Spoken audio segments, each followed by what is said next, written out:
আপনাকে কি করে ভালো না বাসি ইয়া রাসূলুল্লাহ। যখন আপনি আমাকে ভালোবেসেছেন সেই 1400 বছর আগে, যখন আপনি আমাকে মিস করতেন, আশা করতেন যেন আমার সাথে দেখা করতে পারেন, অথচ তখনও আমি জন্মই হইনি। সেদিন সাহাবীরা আপনার চোখে পানি দেখে বলল, ইয়া রাসূলুল্লাহ, আপনি কাঁদছেন কেন? আপনি বললেন, আমার ভাইদের খুব দেখতে ইচ্ছা করছে।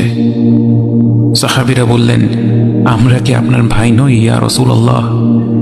আপনি বললেন, না, তোমরা আমার সাহাবী। আমার ভাই হলো তারা যারা আমার পরে আসবে এবং আমাকে কখনো না দেখেও তারা আমাকে বিশ্বাস করবে। মৃত্যু শয্যায় শুয়ে আপনার অন্তরে এই চিন্তা ছিল যে আমাদের পরিণতি কি হবে।